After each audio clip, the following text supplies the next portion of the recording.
के बाद बढ़ते हैं जी आगे, ज़रा आपको बताते हैं कि पाकिस्तान के ज़ेर कब्ज़ा जम्मू कश्मीर के अंदर जो अवामी एक्शन कमेटी के लीडरान हैं वो किस तरीके से इस पूरे एहतजाजी मार्च को देख रहे हैं और उनका इस एहतजाजी मार्च पर गोली चलाने पर क्या कुछ मौक़िफ़ है, क्योंकि उनका लगातार मानना है कि पाकिस्तानी अफवाज ने ज़बरदस्ती की है और इंसानी हकूक़ की धज्जियां बिखेरी है। जम्मू कश्मीर जॉइंट अवामी एक्शन कमेटी के जिम्मेदारान की तरफ से संगीन इल्जामात आयद किए जा रहे हैं। एक तो 3 रोज के अंदर 40 से ज्यादा शहरियों की हलाकत का न सिर्फ इल्जाम बल्कि उसकी तस्वीरें और मुतअद्दिद वो जो एम्बुलेंसेज काफिलों की सूरत में चल रही थी उस बात से तस्दीक भी हो रही थी।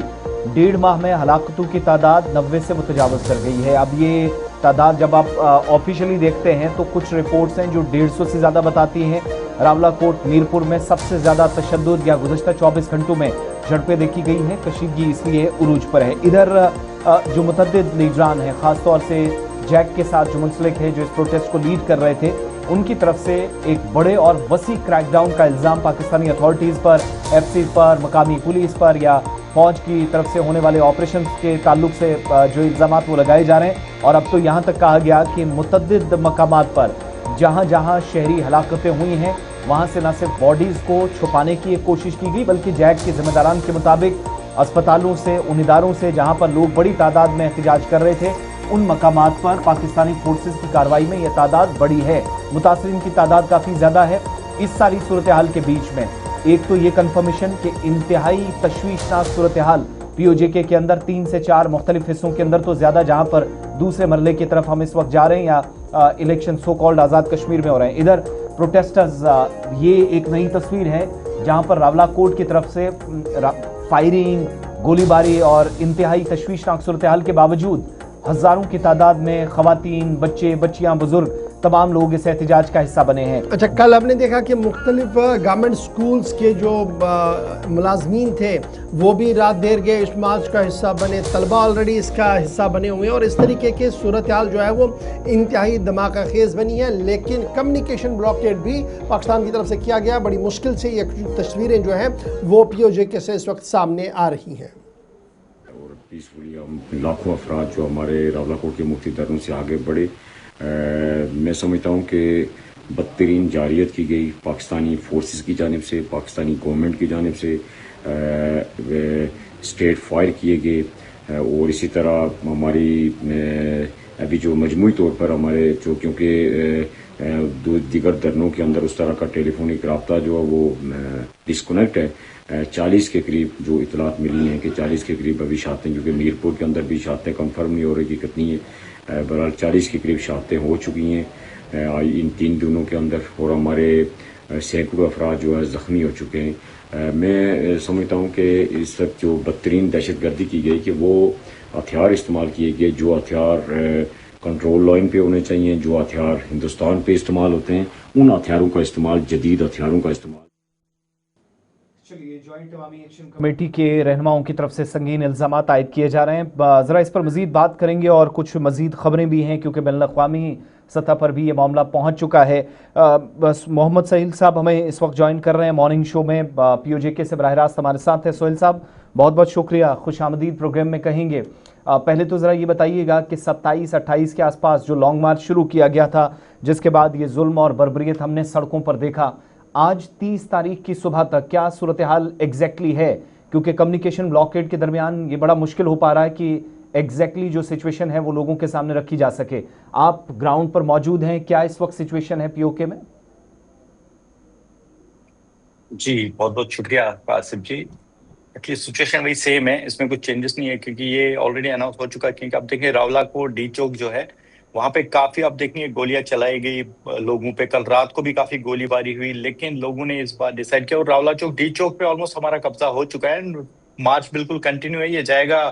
मार्च जो है डायरेक्ट मुजफ्फराबाद की तरफ जा रहा है। मुजफ्फराबाद में आप देखेंगे इंशाल्लाह, अल्लाह ने चाहा तो हम अपना कश्मीर का झंडा वहां लहराएंगे। हमारा जो फाइनल है वो तो कल डिसाइड हो चुका है रात को ही कि मुजफ्फराबाद तक जाएंगे और डी चौक के करीब, क्योंकि वहां पे बहुत सारी फोर्सेस थी जी, लेकिन फोर्सेस उसमें नाकाम हुई लोगों को रोकने में। वहां पे पूरा भले हमारे 31 लोग, अगर आप देखेंगे कल तक जो हमारे, क्योंकि हुए तो बहुत ज्यादा लेकिन 31 लोग शहीद हुए हैं जिसपे आप देखेंगे करीबन 500-550 लोग हमारे जख्मी भी हुए, लेकिन बिल्कुल इस वक्त हम लोग बिल्कुल फोर्सेस पीछे हट गई है। डी चौक के करीब हमने पूरा कब्जा कर लिया। अच्छा जी, मार्च कंटिन्यू सुहेल साहब, मुजफ्फराबाद बड़ा की तरफ बड़ा जा रहे हैं। बड़ा इम्पोर्टेंट है, दो चीज़ें बड़ी इम्पोर्टेंट है। जब हम पाकिस्तान के पॉइंट ऑफ व्यू से इसको देखते हैं तो ख्वाजा आसिफ साहब का स्टेटमेंट एक आया है, और फिर उसके बाद आज राना सनाउल्लाह साहब का भी, मैं कल एक पाकिस्तान इंटेलिजेंस पर एक इंटरव्यू देख रहे थे, उनका मानना था कि जनाब ये जो एहतजाजी मुजाहिरीन हैं ये दरअसल बंदूक बरदार हैं, वो लोग हैं जिन्हें एक ज़माने में हमने ट्रेन किया था किसी काम के लिए, आज ये हमारे ख़िलाफ़ हैं,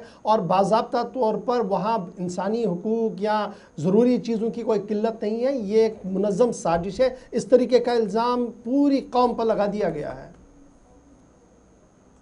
ये तो सब जानते हैं, पूरी दुनिया जानती है। ये पाकिस्तान ने अक्सर कोशिश की। अगर आप देखेंगे 1988 से लेके आप देखेंगे पाकिस्तान आजाद हुआ 1947 में, ठीक है, लेकिन जो आज मैं खुल के कहता हूं, मतलब इसको हम आजाद कश्मीर, लेकिन आज मुझे लग रहा है आजाद कश्मीर नहीं, सीधा जो हिंदुस्तान कहती है ना पीओके, ये पीओके ही है जो कब्जे में है। पाकिस्तान ने इसको जबरदस्ती कब्जा कर रखा है। 31 से हम लोग 1931 से लड़ाई लड़ रहे हैं। पाकिस्तान तो आजाद हुआ है 47 में।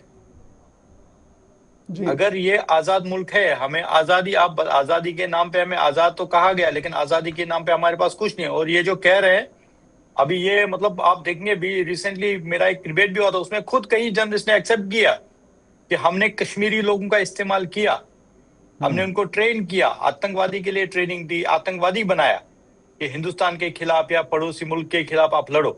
और वो आज बात जो कह रहे हैं उनको बोलो एक दिखाओ किसके हाथ में बंदूक है। ये तो बिल्कुल पुरअमन एहतजाज हो रहा है। और वहां से अगर गोली ये आएगी जो हमें तो अपनी सेफ्टी, जॉइंट वहां पर अवामी कोई एक्शन कमेटी का कयाम हुआ, ये पॉलिटिकल रिजर्वेशन जो वहाँ खुद सख्त इलेक्शंस हो रहे हैं उसको लेकर था, या वाकई तौर पर बुनियादी चीज़ें, बिजली, पानी, सड़क, आटा, इस तरीके की जो चीज़ें एसेंशियल कमोडिटीज़ की किल्लत रही है, और आज के दिन में जब ये लॉन्ग मार्च चल रहा है, खबरें ये हैं कि ब्लॉकेट किया गया है पूरे पीओजे को, और काफ़ी ज़्यादा किल्लतें हैं वहाँ पर। देखिए, बहुत सारी चीजें शायद आप तक पहुंचती नहीं होगी। मैं आपको कहता, जो ज्वाइंट एक्शन कमेटी है, इन्होंने मतलब हमने प्लान किया था कि ये इलेक्शन में भी हिस्सा लेंगे। जो मई में हमारा पहले डिसाइड हुआ था कि हम इसमें इलेक्शन में भी हिस्सा लिया जाएगा, हम अपना उम्मीदवार, लेकिन उसके लिए हमने कुछ मांगे रखी थी। उसमें हमने कहा था कि मतलब जो 12 सीटें आती है यहाँ पे, 12 सीट जो आती है, जो हमारी अपनी सीटें, जिनको जी, हमने कहा था वो है तो 12 सीटें आप देखेंगे है तो आजाद कश्मीर की, लेकिन उस पे आप देखेंगे इस्लामाबाद, रावलपिंडी, गुजरानवाला, यहाँ के सारे लोग बैठे हो। यहाँ पे वो उनमें से आजाद कश्मीर में कोई नहीं रहता। और यहाँ पे वो खरबों का बजट जो आता है हमारे आजाद कश्मीर के लिए, जो खरबों का बजट आता है वो यहाँ से लेके चले जाते हैं। उसमें से आप देखेंगे यहाँ के लोगों के लिए कुछ नहीं है। फिर बिजली इतनी महंगी है, यहाँ पे अनएम्प्लॉयमेंट बहुत ज्यादा है। और यहाँ पे आज की में आजाद कश्मीर में एक्चुअली में कोई माँ नहीं चाहती कि मेरा बेटा अब खौफ की जिंदगी जिए। कोई हर एक बाप का एक सपना होता है मेरा बेटा पढ़े लिखे, वो कल कोई काम करे, अच्छे से कोई जॉब करे। लेकिन यहाँ पे वो सब चीजों की हमने मांग की। अगर राशन हमारा, अगर आप देखेंगे वो कहने को तो कुछ कहते हैं वो, हम मतलब चावल इतना, आटा इतना, हमारा अगर 4,500 रुपए का आटे की बोरी आप देते हो 40 किलो की, हमें भाई क्यों? हमारे से आप हर एक चीज आपकी, जो पाकिस्तान की आधे से ज्यादा यहाँ से बिजली लेके जाते हो, पानी, आपको हर एक चीज यहाँ से मिलती है, फिर हमारे साथ ही नाइंसाफी क्यों? और हर एक चीज हमारे ऊपर ही होती है। और ये क्लियर कट आप देखेंगे कल जो बिलावल भुट्टो ने कहा, ये मिली जुली सारी चीजें जो यहाँ पे हुई आज तक मिलजुल के ही होती है, मिलजुल के करते हैं। क्योंकि यहाँ जितने भी हुए, कल तो कह रहा मैंने कुछ नहीं किया, लेकिन करता धरता अगर देखेंगे वही है, क्योंकि ये लोग की सरकार है, वही यहाँ का सब कुछ है। उसको बनना था प्राइम मिनिस्टर यहाँ का, क्योंकि पहले डिसाइड हुआ था। अगर आप 2024 के भी इलेक्शंस देखेंगे, पहले ही अनाउंस हो गया था कौन सी पार्टी जीतने वाली है। जी, कल भी आज एक दिन पहले उन्होंने कहा था कि यहाँ पे जो 13 सीटों पे हुआ था इलेक्शन, 13 सीटों में पहले ही कहा गया था 9 सीटें वो लेंगे। उन्हें पहले एक दिन पहले कह दिया, दूसरे दिन रिजल्ट आया। ये सीधा इनका प्लान होता है, क्योंकि जो यहाँ का आप देखेंगे सरकार यहाँ खाली होती है नाम के लिए। सोहेल साहब, ऐसे में जिस ग्रुप को, जो ग्रुप इस एहतजाज को लीड कर रहा था, ज्वाइंट अवामी एक्शन कमेटी, 2-3 हफ्ते पहले एक पेशरफ्त होती है और दाखिला वजारत की तरफ से इंसदाद दहशतगर्दी के कवानीन के तहत कहा जाता है कि ये पाकिस्तान मुखालिफ प्रोपेगेंडा या एजेंडा चला रही है, तो सबको गिरफ्तार करो, या क्रैकडाउन शुरू किया गया जिसमें शौकत नवाज साहब से लेकर बाकी तमाम लोग गिरफ्तार हुए। मुस्तकबिल अब क्या देख रहे हैं? क्या ये कैंपेन, ये प्रोग्राम्स इसी तरीके से चलेंगे, और जैसे ही ये इंतखाबात की तारीखें मुकम्मल होंगी उसके बाद क्या? देखिए, ये जो अभी इलेक्शंस यहाँ हो रही है, बिल्कुल जबरदस्ती के इलेक्शन है। इसमें आप देखेंगे किसी भी आजाद कश्मीर के बंदे ने वोट नहीं डाला। ये मैं आपको क्लियर करता हूँ। ये जो वोट डालने वाले भी आए, भी बाहर से आए, यहाँ का कोई नहीं है। आप देखेंगे वहां पे सीधा वो जितना भी मतलब जितनी भी उनको कहा गया था भाई तुम लाइंस पे खड़ा रहे, कोई नहीं यहाँ पे इलेक्शंस में। ये इलेक्शन तो जबरदस्ती किया जा रहा है, ये प्री प्लान इलेक्शन है, जबरदस्ती किया कराया जा रहा है। ये पूरा ये लोग को बहुत सारी चीजें हैं जो ये लोग को अब जवाब देना पड़ेगा। और ये प्रोटेस्ट आप देखेंगे ये रुकने वाला नहीं है। इस बार हम अपना जो आजाद कश्मीर है उसको आजाद करके ही रहेंगे। हमें आजादी चाहिए, हम आजाद है तो हमें आजाद कीजिए, हम डिसाइड करेंगे फिर हमारा फ्यूचर क्या होगा। ये हमने डिसाइड कर लिया ऑलरेडी, इसमें कोई शक ही नहीं है कि कोई इस तरह होगा कि इस बार आजाद कश्मीर के लोग रुकने वाले नहीं है, बिल्कुल नहीं। ये 78 साल में आप अगर 78 ईयर्स में आप उठा के देख लीजिए, ये फर्स्ट टाइम ऐसा हुआ है जो हो रहा है इस वक्त। और रुकने वाले नहीं है बिल्कुल। आप देखेंगे मुजफ्फराबाद मार्च कंटिन्यू है, ये ऑलरेडी हो गया कल, ये कंटिन्यू रहेगा, इसमें कोई शक नहीं है कि बंद होगा। और जो जिन लोगों को इनने जेल में डाला है, उन्होंने एक टाइम पे आप देखेंगे यही जब हिंदुस्तान के साथ जंग चली, वही लोग हैं जिनने कुर्बानी दी थी उस टाइम, वही खड़े रहे थे। आज आप देखे यहाँ पे एक फारूक करके, फारूक एक बंदा है, उसको भी गोली मार दी गई। अभी आप ऑपरेशन सिंदूर के दौरान देखिए फारूक करके, फारूक कमांडर, आज उसको जब ऑपरेशन सिंदूर हुआ था उस टाइम वो काफी खड़ा रहा था पाकिस्तान आर्मी के साथ, उसका नाम फारूक था। फिर जब ऑपरेशन सिंदूर खत्म हुआ तो उसका नाम पाकिस्तान आर्मी ने फारूक कमांडर रखा। आज उसको गोली मार दी गई, कहता है कि रॉक एजेंट है। मतलब जब ऑपरेशन सिंदूर के टाइम वो नहीं था रॉक, आज वो रॉक एजेंट। ये पॉलिसी है ये लोग की कि इनको आतंकवादी बना दो, जेल में डालो, जेल में से उनको मजबूर अच्छा, करो। कुछ अच्छा जी, एक चीज बड़ी इंपॉर्टेंट जो अभी यहाँ हम देख रहे हैं हमारे कश्मीर में जिस तरीके की खबर है कि जो एक तो अवाम जो बाहर है, दूसरा जो मुलाजिम है उन्होंने भी एहतजाज का हिस्सा बनना है, वो भी एक एक करके बाहर आ रहे हैं, मुख्तलिफ अंजुमनें बाहर आ रही हैं, तलबा ऑलरेडी सड़कों पर था। तो मेरे ख्याल से अब ये एक बड़ा एजिटेशन प्रोग्राम बन चुका है और ये सिर्फ मुजफ्फराबाद तक जाने वाला मामला नहीं है, कुछ और भी है। हो गया, क्योंकि आप देखेंगे कल से, मतलब आज आप देखेंगे, आज आपको थोड़ी देर में अभी आ जाएंगे वीडियोस। अभी इस्लामाबाद में भी लोग सड़कों पे आ चुके हैं पाकिस्तान सरकार और पाकिस्तान आर्मी के अगेंस्ट में, बिल्कुल। क्योंकि जनरेशन, जो न्यू जनरेशन है, वो चाहती है उनका फ्यूचर बने जी। जो भी नई जनरेशन है वो नहीं चाहते, जो पहले लोगों ने गलतियां की वो नहीं दोहराना चाहते। वो चाहते हमारा फ्यूचर बने, हमें एक अच्छी सरकार, हमारा पीस, डेवलपमेंट एंड हर एक चीज यहाँ पे अच्छे से हो। आप कश्मीर का खुद देखते होंगे, आप कश्मीर भी आज से कई साल पहले यही हालत कश्मीर के थे। अगर आप कोई कश्मीर के यही हालात थे, क्योंकि जो हिंदुस्तान का हिस्सा कश्मीर है उसमें यही हालात थे। और तभी भी और आज यहाँ पे हो रहा है, वहां पे चलो, वहां पे इंडियन आर्मी और वहां का हो रहा था लोगों का, लेकिन यहाँ आप देखेंगे यहाँ तो अपने ही है दोनों।